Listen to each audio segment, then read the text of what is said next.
Hi there. If I asked you to push a man off a cliff, would you do it? If I said, hey, just go push that guy, would you walk up to him and just go, "Wink"? That's what Stanley Milgram wanted to find out, but instead of pushing people off cliffs, he had other people give him the shocker. 150 volts. Answer horse. Stanley Milgram, he wanted to test authority. He wanted to see that if you would take orders, no matter what, from somebody that was higher up.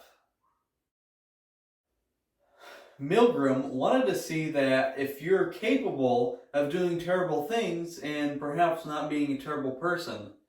He wanted to know that if the Germans and Nazis killing people at the concentration camps, were they truly evil, or were they simply following orders? Discovering this is what Milgram sought to do, but his method of doing it was not exactly ethical. If you'll indulge me and pull up a chair, I can show you exactly what I mean.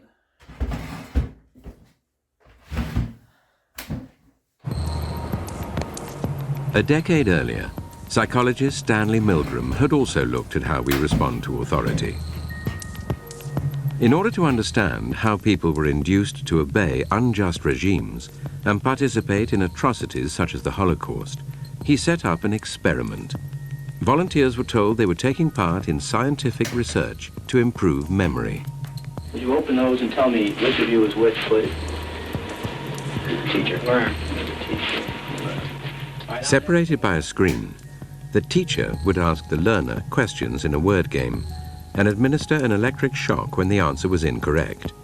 He was told to increase the voltage with each wrong answer. Cloud. Horse. Rock. House. Answer. Wrong. 150 volts. Answer horse. Experiment, that's all. Get me out of here. Get me out of here, please. Continue, please. Go right on. I refuse to go on. Let me out. Refuses to go on. The experiment requires you continue, teacher. Please continue. Participants didn't know that the learner was really an actor and the so-called shocks harmless. You're gonna get a shock. 180 volts. Oh. I can't stand the pain. Let me out of Can't here. stand it. I'm not gonna kill that man, there. I mean, who's gonna take the responsibility if anything happens to that gentleman? I'm responsible for anything that happens here. Continue, please. All right, next one. Slow. Walk, dance, truck, music. Two-thirds of volunteers were prepared to administer a potentially fatal electric shock when encouraged to do so by what they perceived as a legitimate authority figure. In this case, a man in a white coat. 375 volts. I think something's happened to that fellow in there. I don't get no answer. He was hollering for less voltage. Can't you check in and see if he's all right, please? Milgram's findings horrified America. They showed that decent American citizens were as capable of committing acts against their conscience as the Germans had been under the Nazis. Okay. Let me draw you a little picture. So what's happening here with Milligan's experiment is you have three people in this room. First, you have the experimenter. They're running everything. They're pressuring the teacher over here. The teacher, their job is to ask questions to the student and to operate the shock device. I'm not sure what you'd call that.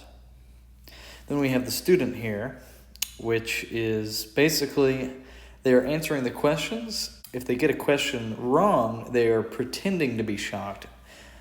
Contrary to what I've seen to be popular belief, they weren't actually shocked. They're just pretending to be, which makes this a little more ethical, but we'll get into ethics later. And so each time the student gets a question wrong, then the teacher will flip a switch on the device, which is this right here. As you can see, these are photos of the device in the room. You have the wall kind of separating the teacher and the student. What you see in that photo down there is the teacher.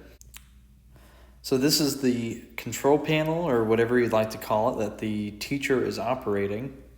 So as you can see, we have a row of switches that the teacher can flip up and down. As you can see, there's words down here that range from slight shock, moderate, strong, very strong, intense, extreme intensity shock, and I guess a dangerous severe shock. And then the final at 435 and 450 volts is just XXX.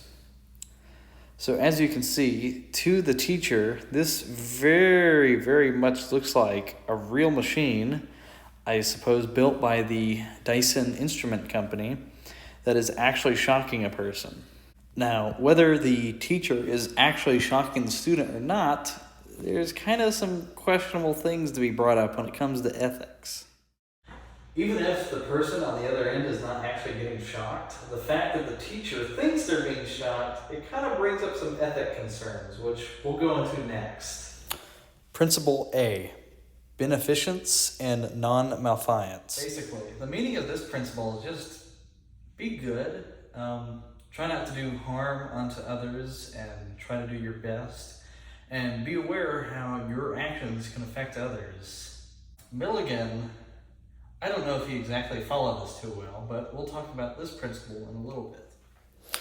Principle B, fidelity and responsibility. The second principle basically means to be aware about your responsibility as a psychologist and to, well, behave appropriately. Be responsible for your actions and, yeah. Principle C, integrity. The third principle, integrity, basically it's all in the name. Don't take bribes, be honest with your work, don't cheat and fraud and all that, just be honest. And I don't think there's any reason for Milligan to have broken this principle, maybe for not being honest to the people he was experimenting on, but it seems like in science and psychology, you can't always be honest with people. Principle D, justice. The fourth justice basically states to be fair in how you do your science, I guess. Again, sort of like integrity and earlier, you can't cheat, you should do the right thing, and you should look out for your potential biases that could possibly affect the experiment you're working on and wouldn't do it much justice. Principle E, respect for people's rights and dignity. And finally, the fifth principle, respect for people's rights and dignity.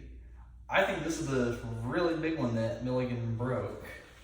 He basically took somebody and turned them into what they normally aren't. And maybe the science shows that anybody can be turned into this horrible person just by being commanded by an authority figure. But he didn't exactly expect the rights or dignity of these people. He forced this guy to basically do this perhaps against his will, even when he didn't want to. It could be an argument made for or against that. And I guess for the person on the other side of the glass, he was just kind of treated like an object. The principle that I think Milligan broke, I would say probably the most, at least principle A and E. He wasn't super honest, and he probably caused quite a bit of emotional harm to the person that was pressing the button, I would imagine. I think that if it was absolutely required, I feel like the best way to recreate this experiment would be let's just say this guy has to pardon somebody. I don't know how you convince him that this is real, but you would convince him that he needs to pardon somebody, and he can either choose between this really good guy or this really horrible, awful dude. But your authority figure, he's telling you to pardon the awful dude instead of the good dude. And so maybe you still get some of that authoritarian thing without making the person think they're shocking somebody to death. But then they might think they're freeing a violent criminal. This is a really hard thing to discuss. Thanks for watching. Bye.